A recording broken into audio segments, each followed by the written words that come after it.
Once upon a time, a long, long, long, long, long, long, long, long time ago, a red-haired child was born. Her mother could maybe carry a tune, but her hard-working father had music in his soul. As a child, the clever son of an absent cowboy had learned to play a harmonica that he had found flattened on a roadside, and he made himself a fiddle out of a soapbox and some hair from a horse's tail. People would ask the sun-browned young Texan to play at dances when he was older. But back to the red-haired child. One day she discovered in her old great-grandmother's gloomy parlour an ancient pedal-driven pipe organ.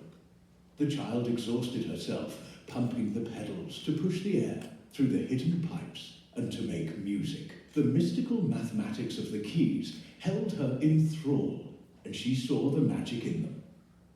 The child returned to her faraway home and dreamt at night of the patterns in the keys.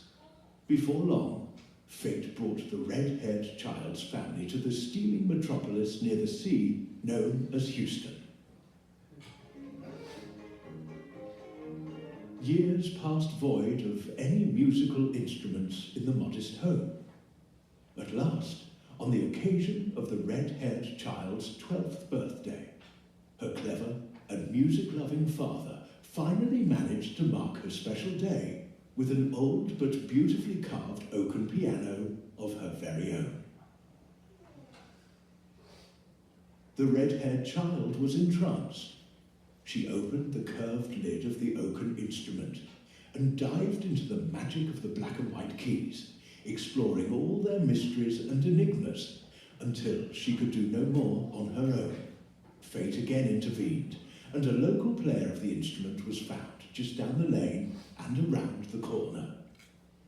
The child haunted the tutor's cottage devotedly for only a few months, until the humble tutor revealed that she had reached the limit of her knowledge of the instrument and sadly withdrew her tutelage.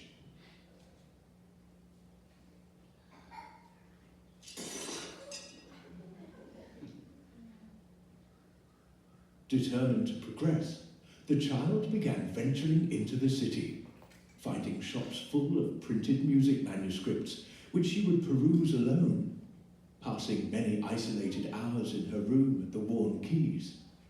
In her school, she became known for making music, and the choirmaster enlisted her to accompany the singing ensemble. In time, the fortunate red-haired lass, now a young lady of 18, set off for a higher education with high hopes of a life filled with music and the eager youth of the future. Reality hit hard when she found that her patchy preparation fell far short of that of her many fellow applicants, who had all managed to receive extensive tutelage at their pianos from their wee tiny years. But a kind professor saw a spark in the red-haired girl. He accepted her as a student and took her back to the beginning, retraining her fingers in the proper technique, filling in the cavernous gaps in her repertoire with all the finest masterpieces from the giants of piano literature. And so, with the help of other caring masters and countless back-breaking hours at the instrument, the red-haired young woman earned her credentials and set out for a life filled with music.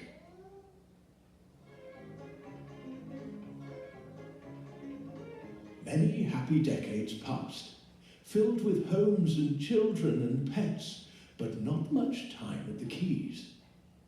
The modern piano in her parlour settled into the dents in the carpet and found that its cover was opened more rarely every year. The children and the pets grew up and went into the wide world to follow their own artistic paths. The now auburn-haired, once musical mum fancied a change.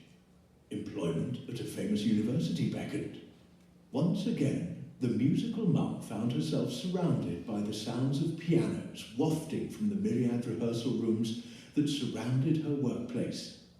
She was happily immersed daily in auditions, rehearsals, and recitals, absorbing countless fine points of the art of training musicians of the highest rank.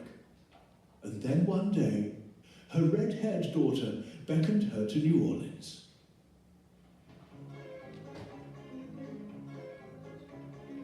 Nine years passed, with homes and pets and grandchildren, when one day time stood still and the girl felt the clock speeding backwards to the day of her 12th birthday, when a hard-working father, who had not the means to purchase for himself a simple harmonica in his own childhood, yet managed to provide his daughter with a treasure beyond price and a lifetime of pleasure.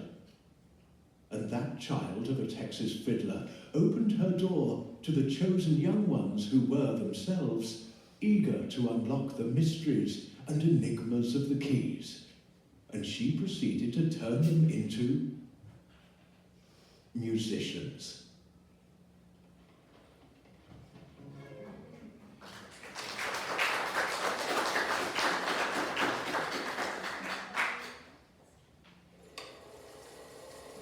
And then she met a golden child, Iris.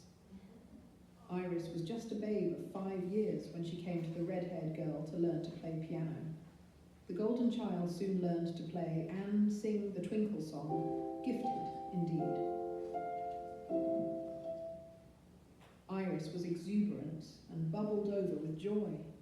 Fluent in French, she read of the Princess Bride and dreamt of a sparkly pink mermaid swimming with narwhals. Now she embarks on her higher education to become a sparkly pink nurse who knows how to make a piano come to life with the exuberant compositions of a young French woman called Cécile.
young Miley petitioned the red-haired girl in the chill winter of the year 2018, just a lass of 10, another one who had some years behind her with another tutor, magically quick to master the literature with both fingers and mind. Miley had an affinity both with the old masters and the new troubadours.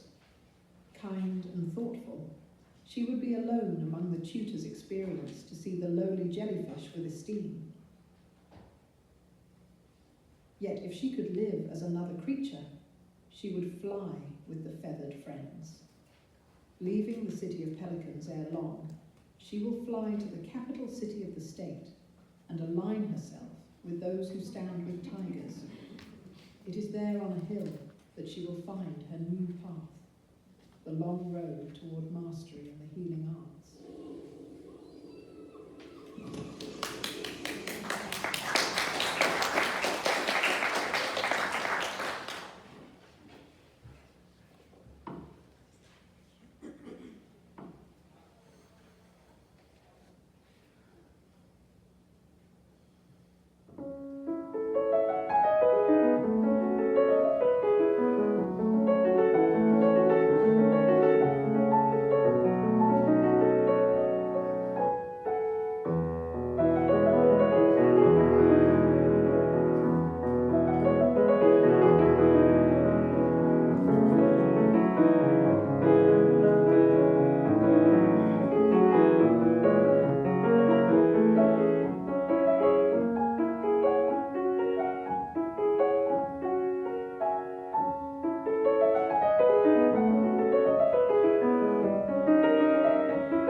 warm wind from the west brought another seeker to the red-haired girl's door under the cloud of the quarantine.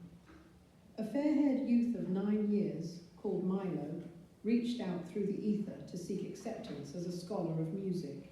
The red-haired girl knew when she saw his winsome smile that young Milo was a bright light and a seeker of truth, and she took him under her wing. It would be months before the two met face to face. Now a young man of 3 and 10, Milo finds his heart thrills to old-time rock and roll, like his idols, Jake and Elwood. Unlike them, he grows older and wiser, imagining himself pursuing an advanced degree and setting forth to make the finer things affordable to the masses. When he can play Flight of the Bumblebee on his classical guitar, Milo will know that he is on a true path.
Passion blew in the door of the red-haired girl's cottage when a blue-eyed lass of 6 years called Scarlet arrived. Her broken-hearted tears had convinced her family that under no condition could the first grader wait until her family's traditional second grade to embark on the piano path. Enter she did, and brought her dramatic flair to bear in learning to play the show tunes and theatrical pieces that she fancied. Her future might find her on the Great White Way, or in the hills of Scotland. and in her spare time she could always take up violin and learn the flourishes of Debussy. But for now, her nimble fingers can fly through Ludwig's Heartache for someone called Elise and the bouncing tones of a rag by Joplin.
On another summer day in the year 2019, fate, in the guise of a friend, sent a tiny bundle of energy and brilliance of 6 years to the door of the cottage of the piano.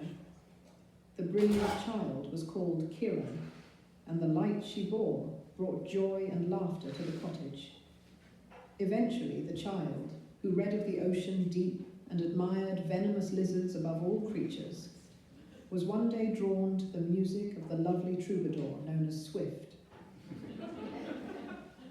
With the wisdom of the ages and the memory of an elephant, she matured in musical skills, even as she imagined her future. On the rugged beaches of the West, strumming a guitar when not treading the halls of Stamford, to carry on her parental heritage and master the art of healing.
From faraway Ethiopia to our city by the swamp travelled the lad called Maceo, when but a babe, appearing at the red-haired girl's door in his 6th summer.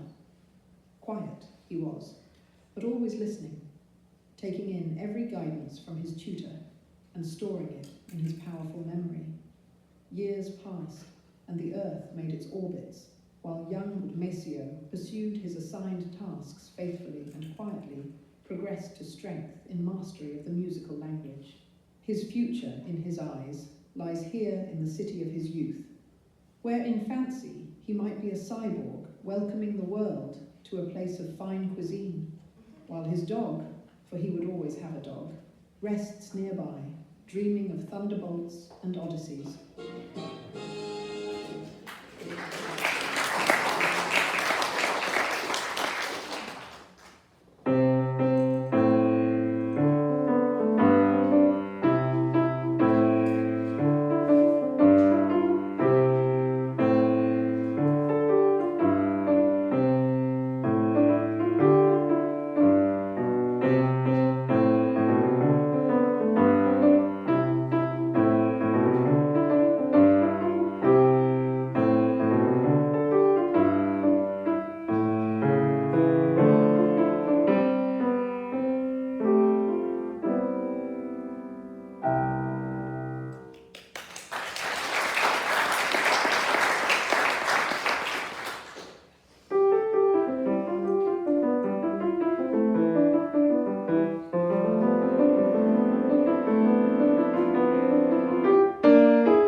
pandemic raged when young Caroline reached out through the ether to join the red-haired girl on a hot August day in the year 2021. Already quite accomplished, after many years' tutelage from another esteemed master, Caroline and her sister took well to distant meeting and continued to grow in their skills. The tutor guided Caroline through the lovely works of the classics she preferred, and watched in awe at the speed at which the brilliant dark-haired lass gained in mastery in both technical acumen and beauty of expression. Now Caroline, whose sweetness of heart is reflected in her favourite films and whose sense of adventure is yet evident in the dark, thrilling books, she takes to dogs and horses and thinks of a future in France.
January winter in the year 2018, when another young native of the Jazzy Delta joined the red-haired girls' group. Shadowing the footsteps of her Beethoven-loving brother, the fair lass was Cecilia, and a bright light she was. Eager to learn and talented, Cecilia progressed through the levels with a good-natured smile and a love of the instrument. She has a warm spot in her heart for her canine pal, Louis, and if not a girl, she might even wish to be a dog, with their simple lives and lots of time to do nothing. She loves Beethoven too, and will be delving into his moonlight at the earliest possible opportunity.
The year 2017 was special. Early in the new year, who should appear at the tutor's door?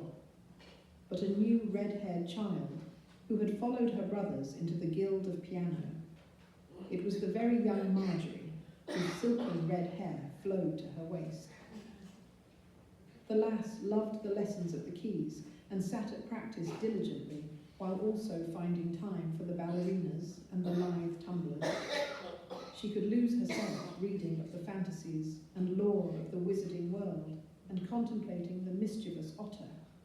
She would grow to find a circle of other lasses enamoured of all things equine and rise to leadership in their troop. When not making adventurous music at the piano, she may be found at the flute, and thinking how one day she might play Rush E and piccolo.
apprenticeship of the keys at just 5 years, put forth by his musical patriarch, Daniel. The imaginative youth, native to the city of rainbow-coloured frozen spheres and French-speaking Portuguese waiters, set to work learning the mysteries and enigmas of the 88 keys and growing up to be a master of focus and preparation, who looked into the future and imagined a piano in a multiple of 9. All the more notes to bring under his mastery. Evolving in a subtropical city below sea level, Arthur, once enthralled to the noisome sloth, has now turned his focus on the warty giant rain frog, which he would mesmerise with the drone of a didgeridoo in Canada after conquering MIT.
It was a lovely April day in the year 2019 when a gallant silver-haired parson showed up with his youth of 12 years, who was dubbed James. Seeking to learn the instrument, James was and had chosen the red-haired girl to lead him in his pursuit. Who would have predicted that the quiet lad, who would be a cat if not a boy, would sit at his instrument prodigiously for the next 6 years and become a confident musician with a bent for jazz? A nearby institute of higher education, known far and wide for its preparation of working musicians, recognised the quiet lad's potential and made a place for him on his path to becoming the once and future president of the universe, who would make Sentimental Mood by the Duke, known as Ellington, the national anthem of the land. All hail, James.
One day, a pretty raven-haired young lady found her way to the red-haired girl's cottage. Renee, she was, a Cajun princess who dreamt of playing the piano. Time passed and the June fee progressed until one day she had to move on. Years later, in the midst of a worldwide pandemic, the princess appeared once more at the red-haired girl's cottage. This time she brought with her her own hazel-eyed child of 6. The Tishu was Lillian, who had a facile mind and formidable focus. She advanced with speed, all the while remembering that she once danced with a robot in Tokyo. When the world reopened, she would again travel the world with her peripatetic parents, zip-lining in a cloud forest and sitting atop Mount Kinthos. Back home, she applies her fierce intellect, practicing faithfully on a fine instrument that her gallant father presented to the raven-haired mother to mark a birthday. And T. Lillian plays the great masters while dreaming of her future as a veterinarian in a misty forest, with a pet fox called Renard, who knows how to play the drums.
It was a steamy summer in the city of Croissants in the year 2016 when a sparkly personage entered the cottage of the red-haired girl.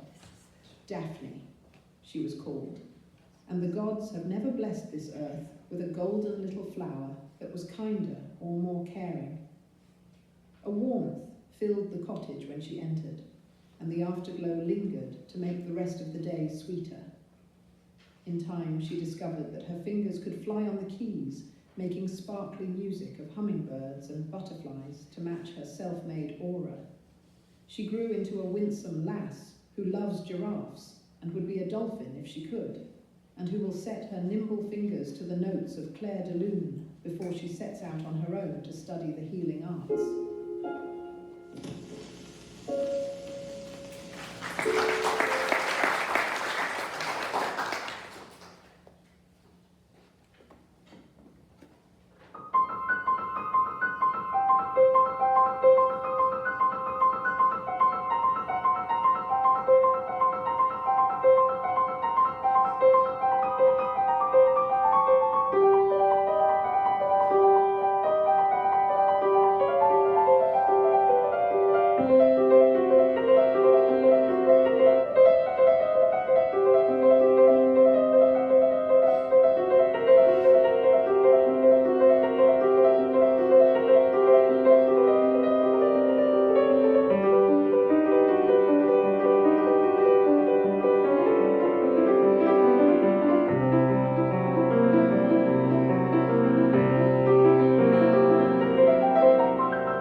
From the house of Andrews Harville came one day another fair-haired lad called James, not even yet 5.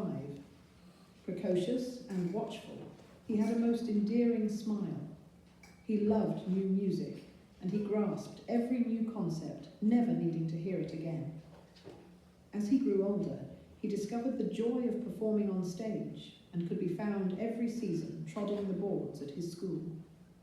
Having read prodigiously, he grew fond of the British authors and, in fact, given the chance, would choose to spend his future in the big smoke of London. Already able to coax wonders from the piano keys, James would not say no if offered a chance to immerse himself in the electronic field of a theremin someday.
Fiona,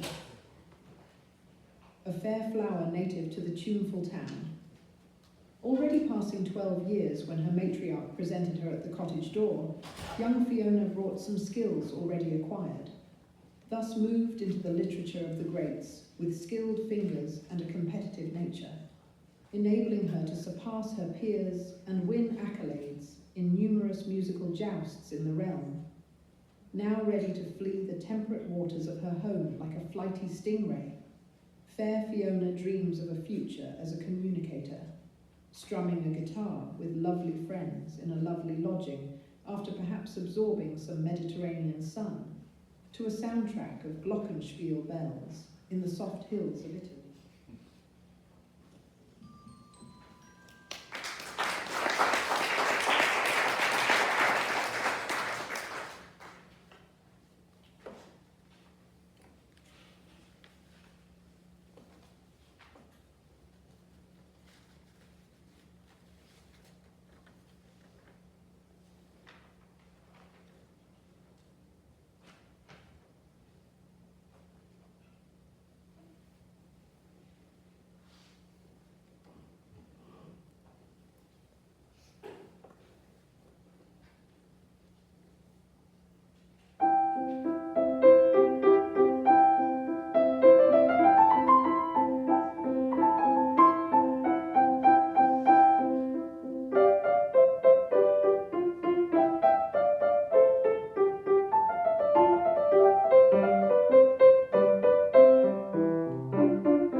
Soon, another bright-eyed bairn of 6 years entered the cottage.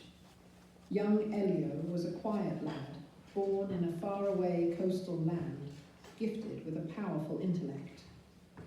It was his scholarly patriarch who brought him forth to be fostered in the skill of piano. Elio proceeded dutifully through the prosaic pages of the literature, until one day in his teens, his fingers suddenly caught fire in the pulsing notes of a Latin jazz study, and he became a pianist.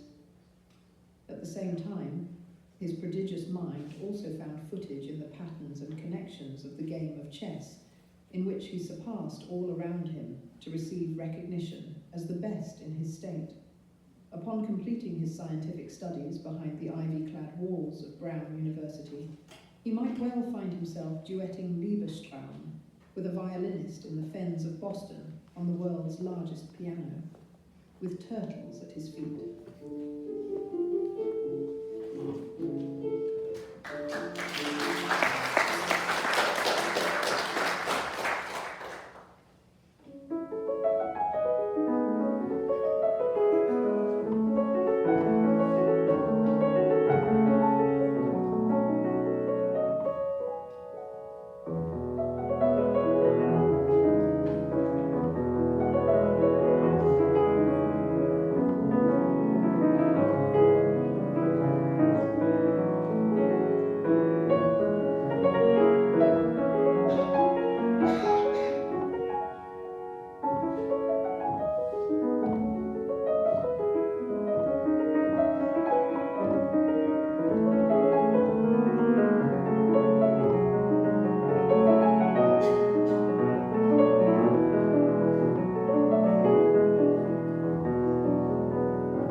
in the lobby, the trophies are in the lobby, and the pictures will be in the lobby.